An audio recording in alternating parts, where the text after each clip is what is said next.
personal things, and so we're here. We're here today, and I just want to say thanks for everyone that tuned in. Everyone on Facebook. Okay, we are live on Facebook right now, so just wanted to say hello to everyone out there. And if you don't know about World Ghost Radio, if you never heard of us, we tell about the real stuff, the real ghosts, the darkness that lurks behind, I don't know, what would you say, Kim? The things you cannot explain, the doors that slam with no one there, the apparitions that appear out of nowhere, the voices that just come out of mysteriously out of nowhere.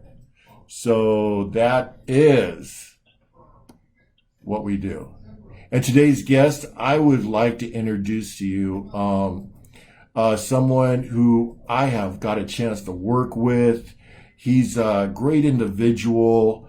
Man, he has had some amazing things happen to him in the paranormal field, and it's an honor to have him on my show today. It is Marco from Darklands Paranormal. How you doing today, Marco? Real good, man. How you been?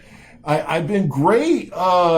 It's been, I got a chance to work with you. I got a chance to do the Upland investigation, and just seeing some of the things that you have captured. It's just amazing. Hopefully, we'll get a chance to talk about that today.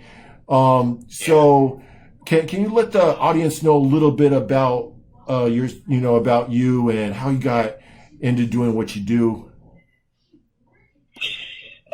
Sure, yeah. Okay, so look, you know what? Man, I don't even know where to start. It's like one of those things where, as a kid, I would hear them, but I didn't know what it was. I'd be in bed and I'd hear it was like a TV, like far away from in another room and stuff, and I could hear like chatter and stuff, but I could never make anything out. I never told my parents about it. I didn't understand it. And so anyway, fast forward to 2010. I had experiences prior to that, like just weird stuff, like every now and again, right? But I never was really interested in like investigating or anything like that. The first thing I did, I wrote a book first. Okay. Just because of, called Paranormal Noise. And back in like 2000, I don't know, I think 8, 9. Well, you know what it was, man? I used to watch Ghost Hunters. For God's sakes, back then we didn't, right? 2007, 2008. And, but anyway, that's what I started writing my book at that time. I just remember that time frame because, watching some of their stuff, and some of it was okay, but, a lot of it was slow and boring. But never mind that. You know what I'm saying? Yeah. It never really held my interest, but I'm like, okay, whatever. But anyway, so, but you know what? What really launched me, it started, I used to work in a store in Riverside, California. Well, I'm just going to say what it is because who cares now. But anyway, Bed Bath & Beyond in Riverside on Tyler. Super haunted building, dude. And that's kind of where that's when I realized that I had a connection with spirits, because I didn't even know what it was at first, man. I'd come in the store early, when the first people would come in the store, and how that store is, right? It's like you walk the wood around the whole store. Anyway, there was merchandise all over the floor one morning early, like you would have to physically take pegs out and just throw shit on the floor. Anyway, oh, wow. It was all over the place. Nobody knew how or why. But that was the day. So, I would feel my hands, right, would be like, I thought, when your hands kind of start tingling and stuff, and you're like, well, what's wrong with my blood circulation? It's just slapping my hands and stuff. The whole time it was their energy in that store, and I realized that day. But anyway, I don't want to. It's just that's when I became interested, and I needed to know know what was in that store. And the manager at the time, she let me set up a video camera, you know, and when after the store was closed, I turned the camera on, we had everybody walk out the store, and it was just a 2-hour video as long as it recorded for her, and the hi-fi, you know, the 8, they don't even make the cameras anymore. But anyway, so when I went there the next day to pick it up, and I brought it home and I watched it, I mean, I watched almost all the way till the end, and it was like nothing. All the cameras pointed in one direction. You could hear the overhead music, and it's just nothing. And then all of a sudden, the camera started to move by itself. I about fell out of my chair when I saw it happening. So, you know, and from that point on, I knew that there was something in there. And I had caught other things inside that store, some more video and back then, and then I started doing audio in there, and then that's just when the door just was wide open in that place, man. I can't explain to you why there's so much activity in that store, and probably is to this day, but anyway, so that's what prompted me to write my book. So this, again, not interested in investigating or anything, I just wanted to write about, you know, what was going on, and you know, and then there's other things about it too, but I won't get into that right now. Right. But then, so then a couple years later, I started working at Home Depot and in Upland there, and that's where I met. And so one day, I'm in the paint department, right? And so one day, and I mean, I didn't know everybody in the store yet. You know, there's tons of people in a store like that. And so this dude walks up to me that worked there, and he goes, "Hey, man, I got a question for you." And I'm like, "Yeah, what?" He's like, "Well," he goes, "I need to know the truth." That's what he says. And I said, "Well, it depends on what the question is. I don't know what your answer is going to be given." So anyway, he said, "Well, I heard you wrote a book." And so, "Oh, yeah, okay, yeah, I did. So anyway, this was Scott. So Scott comes over from the plumbing department, and I heard you wrote a book. So anyway, so like, yeah, I did. So that's how me and Scott got connected. Okay. And Darklands was formed, but and it was him and I together. Like he said, he told me his house was haunted, which is very true.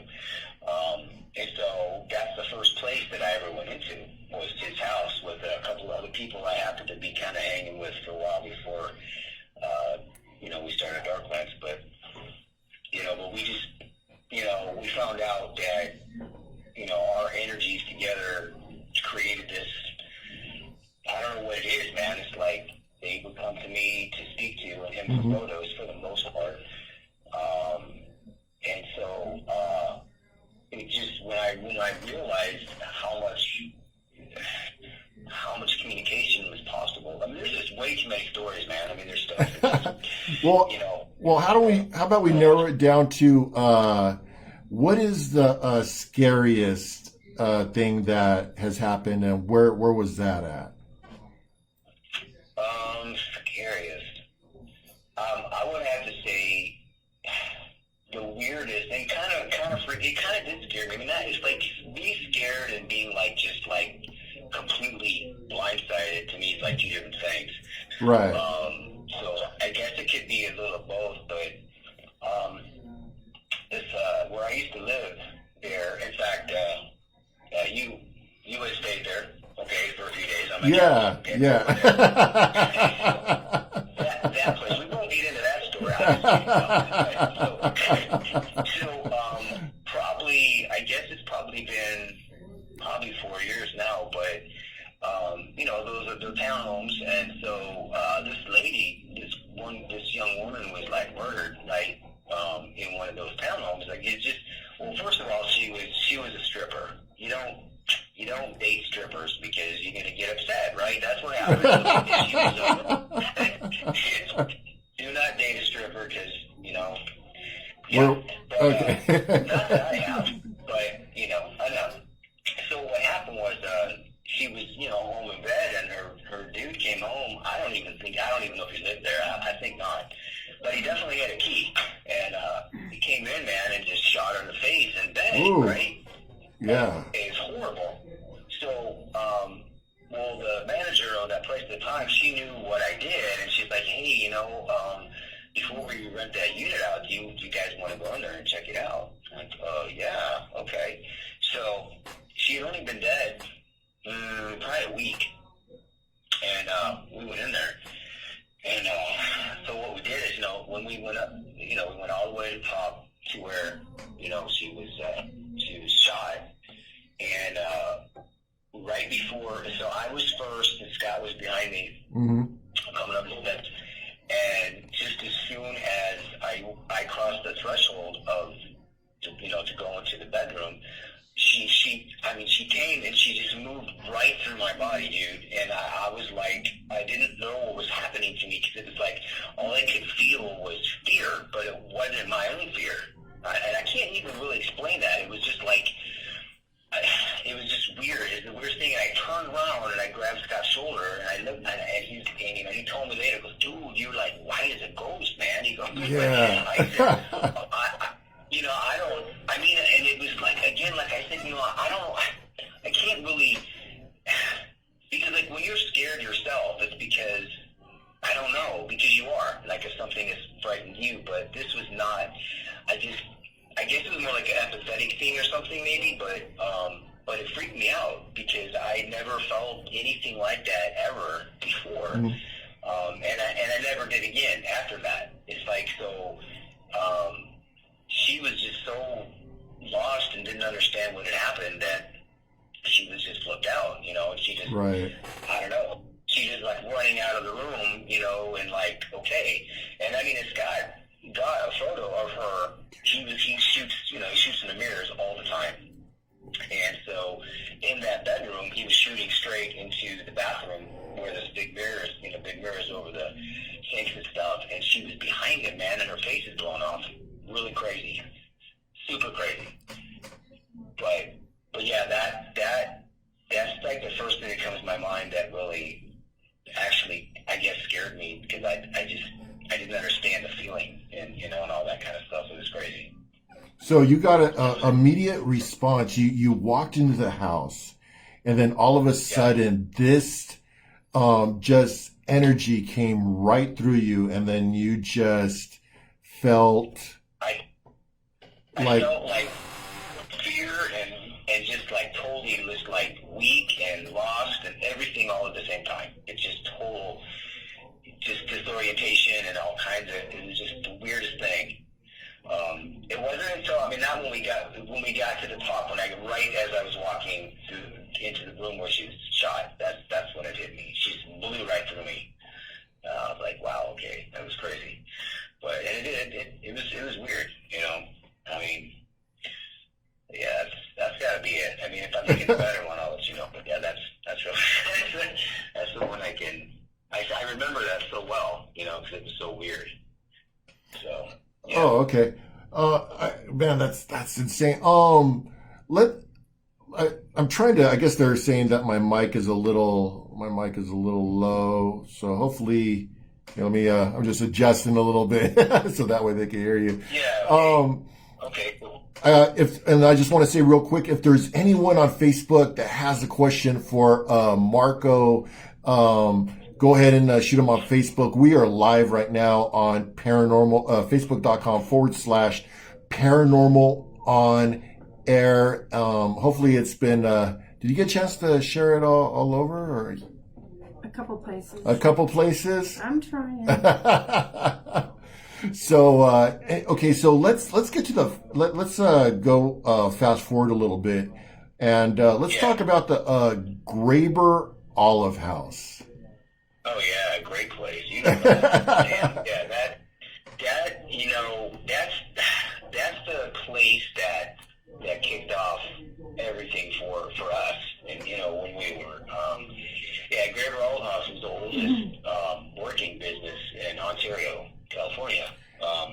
Still running. And it's still owned by the actual family, right? Like the actual family. Right. It's been passed down to generation at this location, right? Yeah, right. It's actively still in the legal hands of third generation Cliff Graber, but he's up there in age, so the fourth generation, which is his son Robert, will be the one that will be taking that over.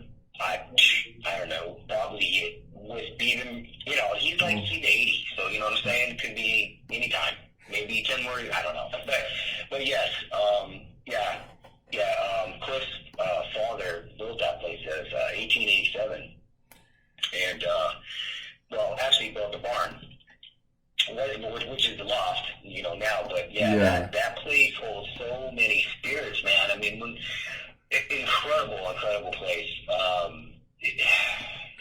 They're so grounded there, so many of them, and we kind of figure it's because not only was it built within a neighborhood, our neighborhood was built around it, or whatever, the way that happened. So a lot of, constant flow of people around all the time, but like people would work there for like 40 years, man, just because they loved it so much, working there.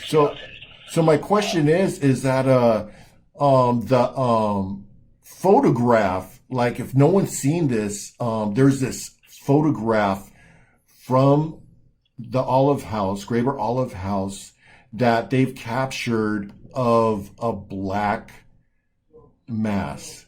And it is an amazing piece of evidence in the paranormal field. And how did all that occur? Like what was going on that day? Oh man, well, you know what? I mean, okay, so many times, like once we started, once we started. I mean, the first time we investigated there. I'm not sure we caught it then, but anyway, we had gone so many times back. But the bat room, B-A-T, because people think I say the bat room, B-A-T. And so, meaning, in other words, because they process olives there, so they have these big, huge, concrete vats that they put them in, and they put brine in there, and whatever they do, let them soak for a while, all that stuff. So that place is like, and everything is the same. I mean, nothing has changed. I mean, those vats still cement round vats that they make these, the olive oil. Man, it's insane. And it's still sold in the local supermarket and supermarkets, today. So that's cool. But like, did you see the figure before the picture was shot, or did you get any type of evidence before you captured that, or? Okay, so I mean, Scott shoots into the darkness, and his light his flash just lights up a room,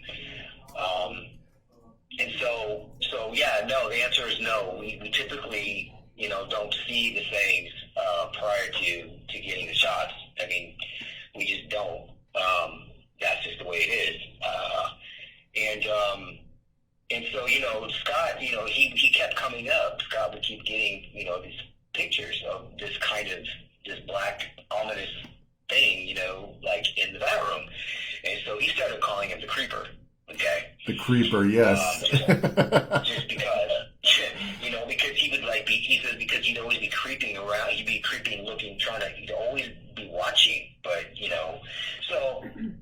but anyway, and so after some time, we ended up, when we actually shot, my ghost story there, when we were on that, when they shot the film, it was even before,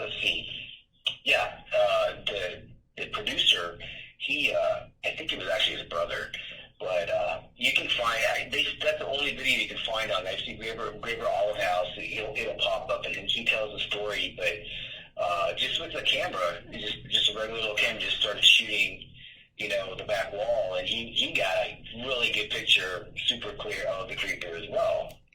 And then when we filmed Storage Wars, I'm sorry. Are you laughing? Yeah, because I remember you telling me the story of Storage Wars, and the individual was scared to even go into the location. Absolutely. What the hell was his name? The dude, I forgot his name. Oh, I forgot. It's funny though. Doesn't matter. Anyway, yeah, he was afraid. But when we went in, and Scott's camera was supposed to just be used as a dummy. He didn't even realize that his camera was even on. And so while the crew is filming us, Scott's cameras on, and he actually had video of him, of the creeper, like, he was like on the wall, but then it looked like he was going down some steps. Really trippy, man. But so that was pretty amazing. But the long and the short of it is, after all these years, I don't even know if you know this. Maybe I told you. I don't remember. If not, it's news for you. But yeah, I mean, it's after all this time. Well, see, then I continue to do audio all the time out of that place. I captured more EVPs out of that property than any other place I've ever been. I mean, they just never stop, never stop talking, never stop answering questions or whatever. And so, so at some point in time, towards the end, last times we were over there, I mean, it turns out that the creeper this entire time is Clint's grandfather, just watching over in the bedroom the entire time. He looks all big, black, and ominous, but it's just his grandfather, Robert. But it's okay. It's not a bad thing. But he's just always there. I mean, I was hoping for something better, like some train transient. I don't know, but somebody's been hanging. I don't know, but that's kind of the story. And supposedly there's been some deaths in the house, but Cliff never talked about them. Not murders or anything, of course, but. So what you're telling me is Cliff is a murderer, and he stores the bodies in the vats. Pretty much. Yeah. I did see. Something was very questionable at times. I'm not really sure, but yeah. But no, that place. I mean, and you know what? Let me talk about this real quick too, because this is something they left out. Like when they filmed. When we filmed my ghost story, they wanted to use the whole time just for our story, but then the executive producer like, well, we can't do that because that's not the way we do the show. And so you know how they have their different stories and stuff, because they had so much footage and they had so much stuff, and there's so many stories and stuff that comes out of there. But so like up in the loft, right? And I really wish they would have not cut this part out, because it was just one of the best things that has ever happened to us. But whatever, that's Hollywood for you. And what happened in the loft? So this is what happened in the loft. So me and Scott are up there, pitch black, with the exception of the little, door that's open at the top, like the little bit of light comes in. Anyway, pitch black. And there was, and there's we were sitting at a table, just had the audio. I had my running, so doing audio stuff, and we were talking and whatever, and so like all of a sudden we both heard and felt this big boom, like really, really like dense, like heavy, and we're like, what the hell? Yeah. And I'm like, okay, that was really weird. So remember, I'm recording the whole time, so I go down, and the clip was still there. So his office was right beneath us. So I go down the steps, and I go in, and I go to his office, and go, hey, Cliff, and before I can even say anything, he goes, what's going on up there? I thought you were having a party or something. No, Cliff. And so he said that he could feel that resonate, like, down, to, where he was at. And I'm like, okay, wow, that's really crazy. So anyway, of course, obviously that night, or the next day, whenever I did it, I started going to my audio, and so during that, so what I caught on audio was a little boy. I can't remember it now. What it was a kid. It was like going back in time, and it captured the actual moment when this kid was riding that door at the top. That's how they used to feed the cows. So they would push hay out of that frame. And then that's how they would do. Well, anyway, he would ride a hook across there and go out that window and probably jump, I don't know, into hay on the bottom. I don't know what he was jumping into, but that's what he was doing. But and so you hear the kid say, I can't remember, dude. He says something like, not Geronimo. We just said something as he was going out the window, and then this older male spirit, I think he said his name was Timmy or something. He's like, Timmy, or whatever his name is. I don't even remember. My God, that's really bad. I don't remember. But anyway, at the same time that he's yelling, you hear, you feel this thump. It was all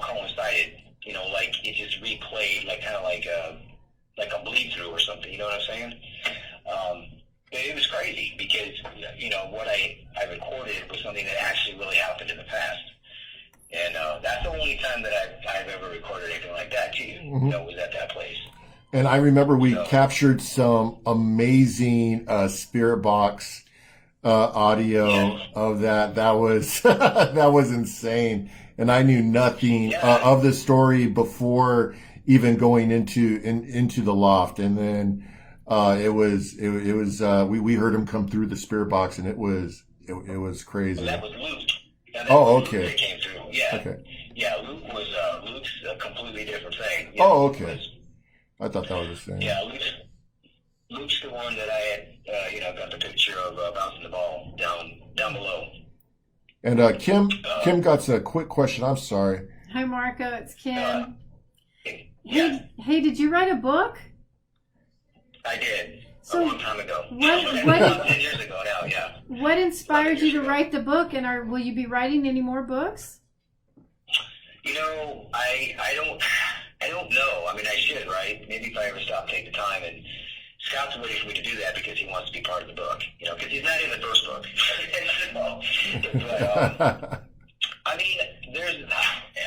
mean, I should. But I guess maybe once I semi-retire and I have time to sit down and do it, I don't know. But, yeah. Could you tell us the name in case the viewers don't know? Can you tell the viewers the name of the book? Yeah, it's called Paranormal Noise. And, it has a secondary title, but that's all you need. If you just Paranormal Noise and you just put my name in there. I know you can find it on Amazon. What can't you find on Amazon, right? So, but yeah, I mean, but you know what it is? What that book is it's 8.5 months of daily recording every single day, and then it's what I pulled from there and the information that I got and what I learned. I mean, there's of course stories and stuff in there too, and it crosses crazy lines. You know, there's sexual content in there, which people are like, what? But it is. I mean, I was just as shocked as anybody else would have been, but you're like, okay, this is weird. But yeah, I don't want to say too much, but, you know, yeah. I mean, the last thing you think about when you think of somebody being dead is that they're sexual, and you're like, wait a minute. So, yeah. But it's just crazy. So, yeah. But it's, it's pretty entertaining is what it is. And, so actually, I know, Rahkee, you know, you had the what's the word? You know Scott Grunwald, and so, yeah. Shout out to Scott Grunwald. I love that. I love that guy. I love that guy.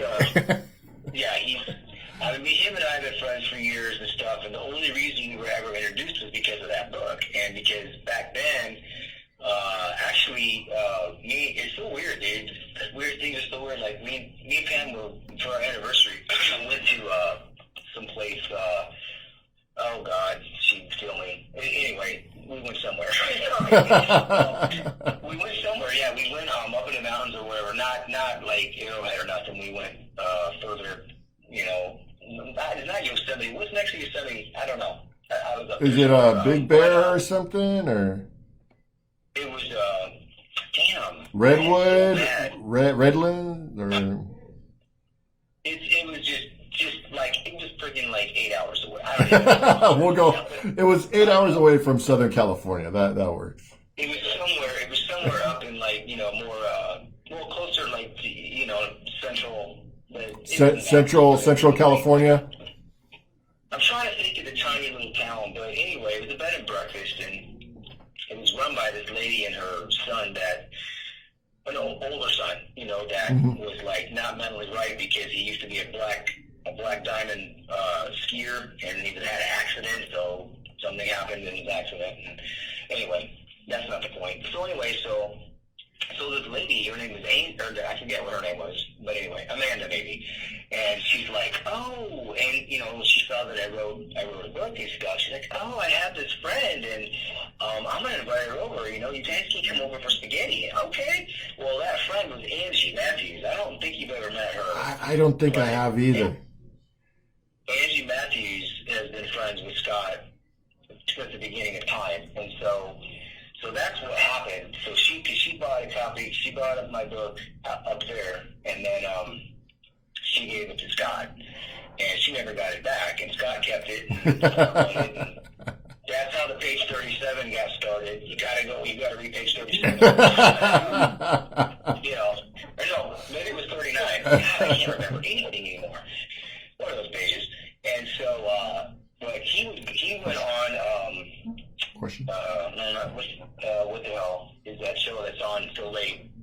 Not Art Bell used to do it, but what's it do? Greg Norrie or George Norrie? Yeah. You know what I'm talking about. It's on every night at like midnight or something. Anyway, Scott was on that show that year, and he whips my book out and starts reading it. So yeah, and he just so yeah, that was crazy times, because that's just and then we had me on the stew, same thing. He want to talk about the book. That's what he's going to talk about, sex and ghosts. That's basically what he's going to talk about. So, Kim got another question. So I was wondering if you had any more projects coming up, any good investigations or filming or anything like that. Well, see, the horrible thing, right, about that is, I'm in Tennessee now, and Scott's not, and so, I mean, the only, like last year, I had flown back to do, what Rahkee was involved in, which, like I had told him, it just wasn't as good as all the prior years before that. And it doesn't make a difference at this point. But if something ever comes up, and it may, I mean, it's just, see, I gotta fly back there and do it. It's just, I don't know, man. Well, is ghost hunting popular in Tennessee? Yeah, in Tennessee, in Memphis. Is it popular? Is it a popular thing to do out in? No, not like California. Not like California. I mean, there's a lot of, there's places out here and stuff. Like there's this place. It's not that far from here. It's called Fort Pillow, and it's basically historically known for I don't know, I forget which general it was that totally just annihilated like all these black people, dude, killed everybody. Grant? Families of people. And so, that's supposed to be super haunted. And it's just a park. It's a park. You can go in and stuff, and I guess you can camp there and stuff. So, I mean, I'm interested in that, but, I'm not going to do that by myself. I mean, it's kind of weird. But, I wanted to talk about because I know we're short on time. We still got a little while. But I wanted to get in a chance because I remember during you've captured a lot of amazing evidence. I just know that Graber is one of the things that really stands out, but there are other things that you've captured. Darklands has captured, which was the time machine that ended up in the library, I think it was. Right, yeah, that was pretty huge. That was, no pun intended, I mean, it was kind of big. Yeah. What that was about there was, let's see, well, at the time, the lady that was the principal librarian over there, was in charge of everything. She actually, when, not the big library, but right across the street is the Carnegie Library. Okay. And she called us and asked us, and when that building turned 100 years old, which is 2013, she wanted to know if we wanted to come in and check it out. Sure. So we did that. We went in there, and we did pull evidence out of there. We got, a few good pictures out of there, and a little bit of audio, but not anything that I was very excited about. But anyway, so and she was scared. She didn't want to come inside, so she was waiting outside. Well, so when we came out, I said, look, I want to do that building over there, which is the big library. I said, I just have a feeling about it. I want to do it. And she's like, okay. So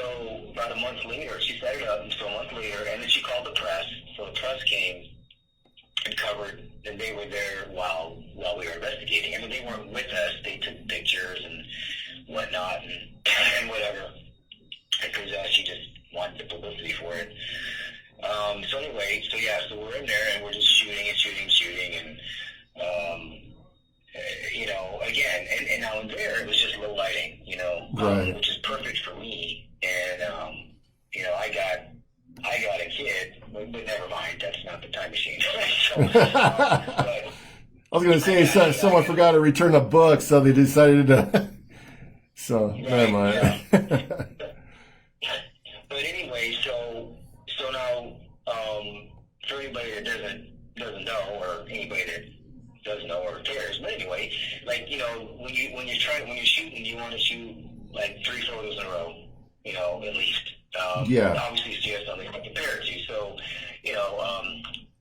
so basically, we were on the upper level, and I was on one end, Scott was on the other. Well, Scott's shooting away, and I'm someplace else, and he doesn't look at anything until later, the next day or whatever.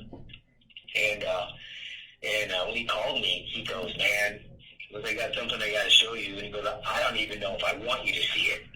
I'm like, "What do you mean?" He goes, "You got to come over and you got to look at it." Yeah. I'm like, "Oh, alrighty." And at the time we lived 30 seconds away from each other, so I went over there and I looked at it and I'm like, "What in God? What is that?" And so I was like, "Holy hell, what is that?" And so basically, it was about 9 feet tall, and maybe 6.5 feet wide, or 7 feet, maybe. I don't know. Exactly. But anyway, and I'm not a Doctor Who fan, but most people know what the TARDIS is by now, especially because it's on so many things. Yeah. So that's what this thing looked like. It looked kind of like the TARDIS, because I kept calling it like a giant phone booth. It looks like a giant phone booth. And so basically, that's what he caught. Now the thing is that it's almost, when you think of shutter speed, it's almost impossible you would think that he even caught it, because it was moving so fast that it still boggles my mind that he actually caught it. Well, and then and then on top of that, I had looked at the photos, so hundreds of times, because there was a series of 3, and so in one of the photos, well, actually the photo that you can see the whole, well, you can see it both, it doesn't matter. There's somebody standing next to it that has like this, I don't know, like it looks like a superhero suit on it, or just a super skin tight suit, black suit, with a mask, and has a triangle on his chest. Okay, all right, so that's that. But you have to look for it. And I thought it was depth perception because there's aisles and stuff. But in fact, we didn't even know that was even there until, because what happened is when we pulled the evidence out that we pulled, and we told this woman that was running, the library, and she was a Doctor Who fan, which is hilarious, because she's like, "Oh my God!" Because we showed her the picture, it's like, holy crap. So immediately she says, "Well, will you guys do a presentation for the public?" Okay, sure. So now it's in the newspaper, so we wanted. She says, "Well, we'll do it at the Carnegie. Carnegie holds 80 people, in this room." All right, fine. Well, the Chicago, no, LA Times came to that, and then the local paper came as well when we gave that first presentation about that evidence. Because then they were writing about it in the paper. The guy that one of the columnists, the local columnist there, said, "Do you know there's a time machine?" And so all of a sudden the news is already out that there's a time machine in the upper library. And so, but anyway, so when we, like I said, it holds 80 people. Well, over 200 people came, right? And this is free. We didn't get paid for this. When it's like, it's just they came and lined the walls, and it was just pure mayhem. And so it was a presentation. And in the end, the crowd half the crowd rushed over towards Scott and half the crowd rushed over towards me because people had questions and wanted to talk and all this kind of stuff. And this one guy went up to Scott. I didn't see him. I wish I had. One dude, he said he had a really weird suit on, just from the 50s or something weird. A brown suit. He walked up to Scott and he says, "You know there's somebody else in that photo, right?" And, and he's like, "What?" And then he disappeared into the crowd. Well, Scott didn't tell me that for a couple of days. And then after he told me, I started looking at the photo closer and closer, and then I could see exactly what he was talking about. And it was crazy. And then after that happened, all kinds of weird stuff started happening to me and Scott. Man. Crazy, this pendant was dropped at my front door that had a triangle in it. I saw that pendant. It is, I can't even describe it. It is weird. Definitely weird. And just weird stuff. And you know who Barry Taff is, right? Yeah. Yes, I do. Okay. So because these photos were so nuts, I needed to have somebody else look at them. So I sent them to Barry. And he was one of the first people that I emailed them to him. And he says, first of all, he didn't even see it. I go, "Barry, what do you mean you don't see it?" He goes, well, anyway, so never mind that. Then he finally saw it, and he's like, he's like, "Wow." He just said, "Wow." And for Barry Taff to even say, "Wow," that's pretty good, because Barry doesn't really know. Barry hates all paranormal equipment that we use. He's only into the stuff that he used to use, back when. Spiritron. Spiritcom. but anyway, so the thing is, so I sent him so he had those photos on his computer, right? So I convinced him, I wanted to meet with him in LA, and he's like, this is what he says to me, he goes, "Okay." Because I said, "I just want to talk to you about this, man. That's all. I just want to sit down with you." He says, "Okay." He says, "But I'm not going to help you with the photos." That's all. That's what I said. Okay. And I don't even know what he meant by that, but that's what he said. Well, the day came where I was supposed to meet with him, and he calls me, and I'm looking at my phone. I'm like, "Why is Barry Taff calling me?" And he goes, "Listen," he said, "somebody has broken into my apartment and they stole my hard drive." He said, "I have thousands and thousands of dollars worth of paranormal equipment here, hundreds of thousands." And he said, "They didn't take any of that." He said, "They just took my hard drive." He said, "Well, the police are here and I got to go." And he hung up. Wow. I was like, "Wait a minute." I'm like, "Wait a minute. The pictures are on the hard drive." And that was what it was. It was crazy. I'm like, "Wait a minute." And so Scott was all like, I don't think we were supposed to get those photos." And I said, "I think we were supposed to get those photos." And I tried so hard to get that into the mainstream media. Yeah. It never happened. Because something stopped it from happening. I totally believe that 100%. I mean, you can take that for what you want, whether it's aliens or whether it's, I don't even know. I mean, but it's something that just, I don't know. But see, and that's when I go back to, I can't believe that that he even got it because it was moving so fast. Because what's up online in the looped version of the two photos, so you can see it moving from one side to the other and up against the wall, is slowed down like 1 billion times. Yeah. Because you could never see that with your naked eye, never. And that's why I don't see how the shutter captured it. The timing was like a millisecond for him to catch that, and that's the crazy part of it. I wanted to get into real quick because we got 15 minutes left. I just want to say, if anyone on Facebook has any questions for Marco, we are here live right now, World Ghost Radio. And the next question, it's one of my favorite stories. It's one of my favorite things I've ever seen on the video, and that is the haunted doll. The haunted doll, that location you visit, yes. It's a demon possessed doll.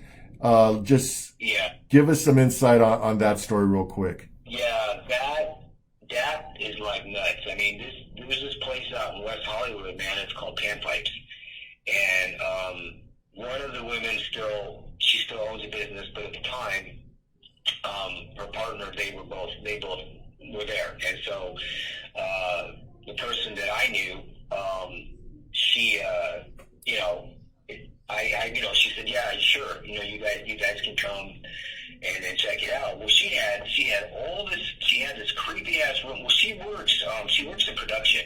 I don't know for who, or that's just what she does. So she had like really crazy props and stuff like that. Like if you on our website, which is still up, it's there. It's darklandsparanormal.web.com. You can go through all of the albums, but the Panpipes album, crazy shit. So she had this. She goes, "I have a surprise for you." So we walk into this thing that looks like some sort of weird parlor, like you just part the curtains and God knows what could happen in there. Yeah. There was this table, and it had, it had like just all this stuff on it, and the haunted doll, the clown was one of them. And there was other stuff, crazy stuff like the piece of skull from a serial killer. Just weird stuff, that she had. And do you know how she acquired this demon-possessed doll? Yes, I do. Yeah, I can't recall his name right now. And there's a video on that too, like on our YouTube. She and Jimmy's the one. She tells the whole story. But I know it's from Mexico. This guy, he died, and he was very much. I think he was like what do you call it? Like a demon chaser or whatever. Right. He cleared places and stuff or whatever he did. And so when he died, all of his estate was for sale. So she ended up getting a lot of the things shipped to her, and bought a lot of the things, and they came. When that box came, and they came in different packs, different times, so everything didn't come at the same time. When that doll came, the postal carrier, when bringing that box with him in it, they said to her, "This box stinks bad." Wow. And so she thought that was pretty funny. She didn't care. She knew exactly what it was. Right. And opened it up.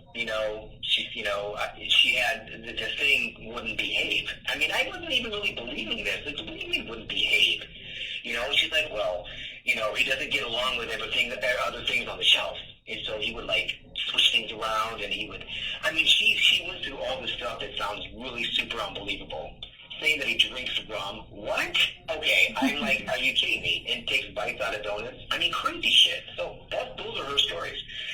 Now, but our story on it is, so he was a part of the table, and we're taunting him, we're talking to him, and Jimmy was in the room, and basically, she got this little toy out, and it spins like a little metal piece, and it spins.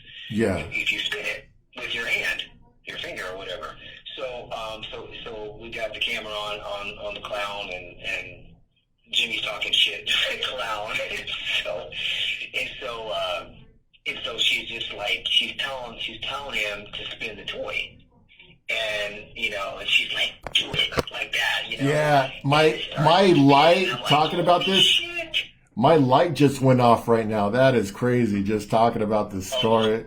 This is, oh wow, crazy. Clown's pissed. But anyway, Demon clowns. This little clown, let me tell you what, I should have. Wasn't it like Bunsy or something, or Bunsy, or I can't remember. What, his name? Yeah. His name? Oh, like it's some weird name. It starts with a B, but like, Yeah. I don't even know.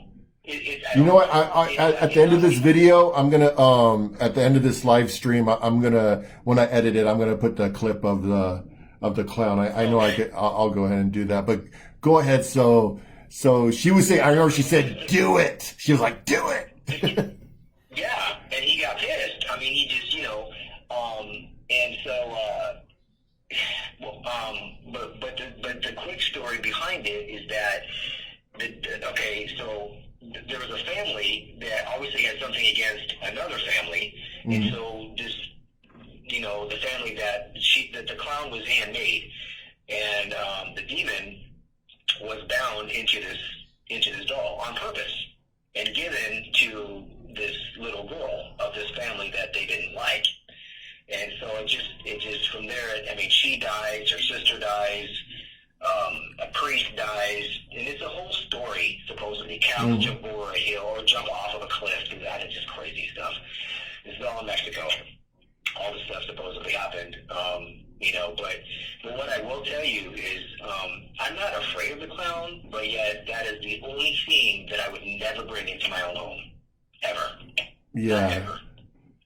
I mean, it's just way too, it's just a little bit too much because, I mean, bad shit can happen, and especially if he's messing with your lights now, I don't know, but, so yeah. But, that's wild. So you said that was panpipes in West Hollywood? And it's still in operation. Now, the clown's not there. The clown's in Burbank. Oh, okay. We're at in It Burbank. moved? The clown moved? We're at in Burbank. Yeah. Well, I mean, if Jimmy lives in the same place she lives, Jimmy took that. Jimmy is not, I mean, when their relationship, when they split, then, Jimmy took all the artifacts, all the good stuff, But yeah, I mean, that clown is nuts. It is. It's crazy. It is amazing. Yeah. I mean, when I saw that, I mean, in the video, you hear me say that this isn't bullshit for real. I'm not kidding you. This is really happening. I mean, if I hadn't been standing there, you know what I mean, and I was sitting actually, I would never. It'd be hard to believe. Is it in a glass case? Until you actually experience something like that, you're like, holy crap. Just like when I watched, an attachment, move from Scott's body to a jar. Well, I didn't see that, but I mean, all of a sudden it's in the jar. I'm like, wait, what? That was crazy too. Crazy. I don't know. Do you know about that? You told me. Yeah, I remember you telling me about that. About how he had this attachment, and then it was put into a jar. Yeah, well, do you know how they sealed? Do you know how they sealed it, or do you remember how they sealed the jar? Yeah, well, they had a Wiccan friend who she's dead. She's been dead for several years now, but at the time, we had. It's when it was after me and Scott had been in the Grove Theater in Upland, and so. For like 5 days, he was like really tired and really pale and just really out of it and slamming his monster drinks, and he still was falling asleep at the wheel, right? Oh, man. So Denise told him, you need to go. She told him what to go get at one of those shops, right? One in Claremont, and came back with whatever it was. And I watched her. She put some oil on him and stuff. But she was in the kitchen, and I was standing there watching what she was doing. And she had a mason jar, and I don't know what the liquid was besides water. I don't know what else she might have put in there. But then she had these little threads of colored thread, and she was balling them up, and she was throwing them in the water. And I'm like, what? Well, I said, what are you doing? And she's like, oh, well, I'm gonna tell this spirit, this attachment, to get out of him, and if it doesn't leave him, it's going in the jar. I'm like, what? Oh, all right, okay. So I said, I'm gonna go take a seat, and so I sat down, and Pam was with me, my wife, in case Kim doesn't know who that is.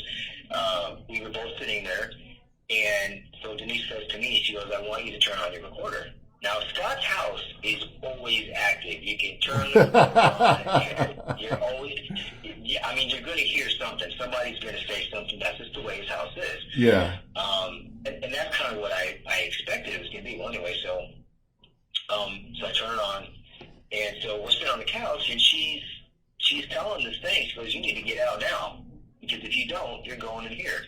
And it took me getting more than 20 seconds. And, she had set the jar, I think, someplace else. It doesn't matter, but I was looking at the jar. And so I'm looking at it, and it's clear. Well, all of a sudden, you can see the water start to spin, and all the threads are like attaching around something, and it turns into a ball. And I'm like looking at Pam, and I'm like, holy, what? So, and then, like, immediately after that, Scott's color came back, and his energy back. Really weird. That's nuts. I'm going to tell you something about that, though. see, there's a very big difference, when you investigate, on who you are and your attitude. Yeah. Things. I mean, Scott, is more a negative person, and more, you know what I mean? And I'm not. And through every investigation, I don't want to sound cocky, but I always felt more protected than him. Yeah. And he's the one that had the attachment. He's the one that's been scratched in the face, and I'm always left alone. And I'm not saying that, nothing can't happen to me. It's just that it never did. Right. And I really believe that your attitude. I mean, Scott's very, very good at what he does. Scott, he's gotten so many amazing photos. I mean, I've gotten some really good ones that I'm happy with, like Luke. I've got some good things, but nothing compared to Scott. And it's just they just go to him for that, and meets the audio. Scott can't get shit on audio and recorder. It's weird, and so that's the thing. That's why Darklands is not Darklands without both of us, and that's just the way it is, because it would never be the same. So, I just want to say, appreciate you. We got to wrap it up. Apologize, Marco. Thank you, so much for coming on to the show. If they have any more questions about and want to get information about stories, where can they reach you at? Well, you know what? I mean, just my email is probably best, or Facebook. I mean, they can do that too. They can either find me on Facebook. I mean, not the Darklands page, just Marco Santucci. Okay. But my email is marcosantucci33@yahoo.com. That'd be about the best way. Well, or Facebook. Yeah. Okay. Well, thanks again. We appreciate you coming on the show and talking to us about all these great and amazing stories and things that have happened in your life and inspired you. And it's, man, it is amazing. Kim, what do you think?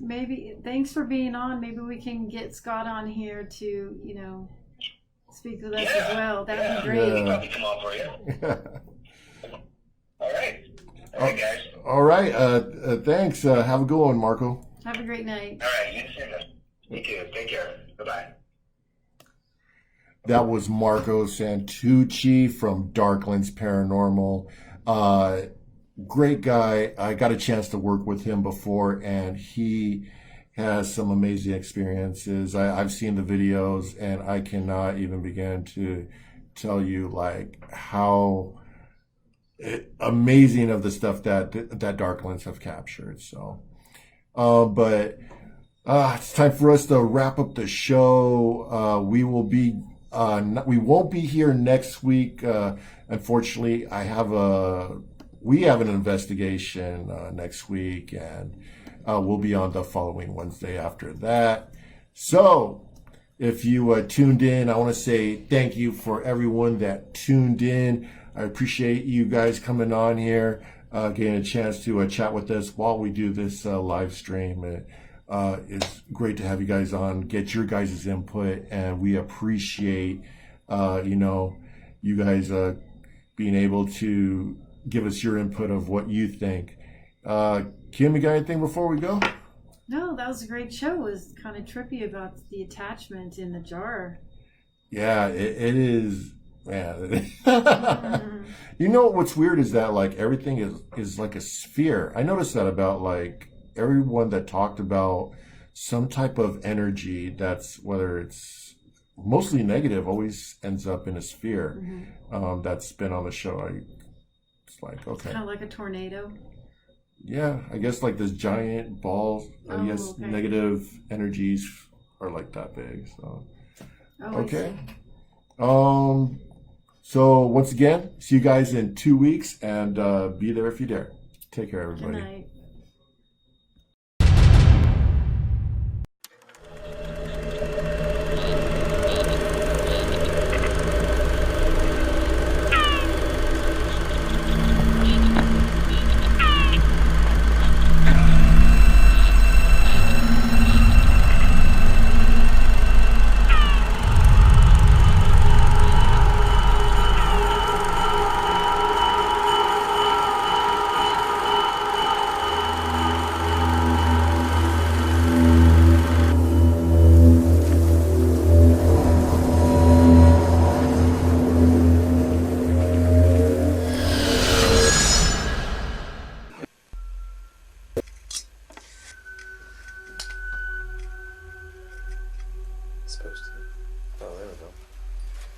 in the toys.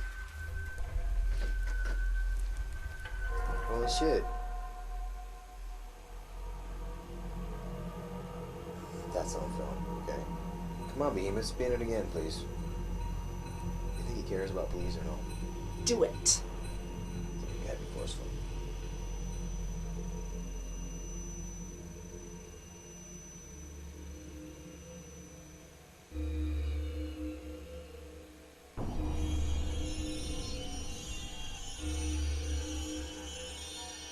Anybody watching this, just know that this is for real. This is not bullshit.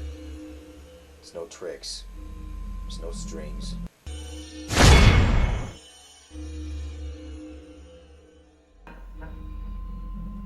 This question is for the child coming through. Is your name Luke?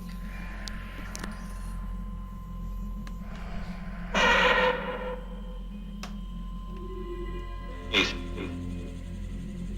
you come in clear, please? Yes. Yes. All right. Hi, Luke. I didn't even sound like a... Thank you, Luke.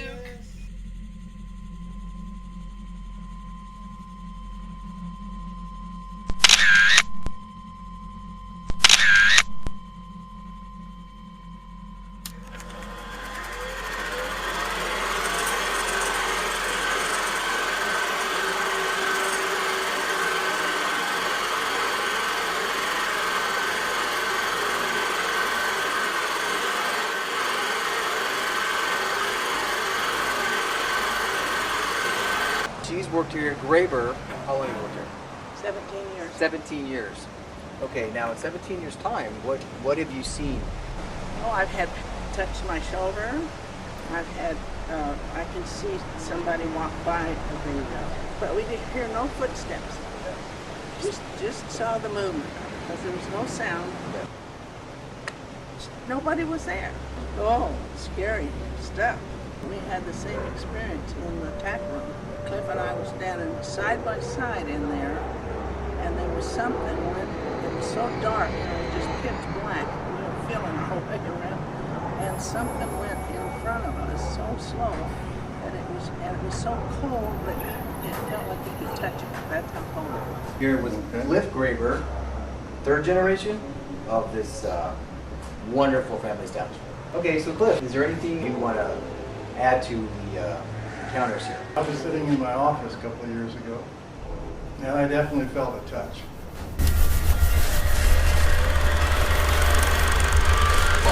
Okay, yeah, well, no, you know what? I think what you're picking up, because of what, you know, just talking to the owner and knowing what this is, I know they have a vat room here, so that's got to be... Exactly what I was fixing to say.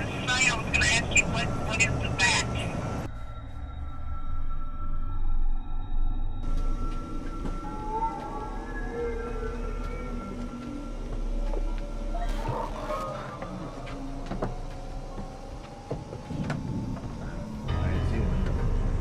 No, the only thing that's here is this blue box, or this box wrapped in a blue bag. If you want us to leave this area, turn on the flashlight, please. Oh, yeah. Wow, okay.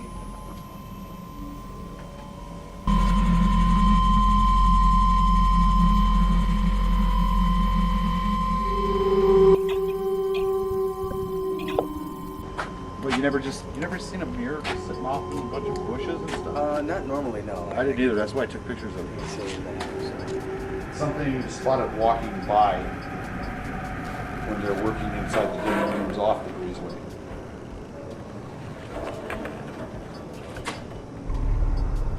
All right. And I always feel like something's the damage with that. Because they are. You know they are. There are spirits in here all the time. You didn't bring your K2, huh? That's right. Yeah, I got it. Oh, yeah, let me see it. It's the fluorescent too. It's not going up in red. It's staying up in red. Okay, whatever. It does not. It's the fluorescent too. I need to see. All right. Tell them how to play the game. Okay. All right. Anybody who wants to make these lights light up, all you have to do is come close to this little gray box and it'll light up.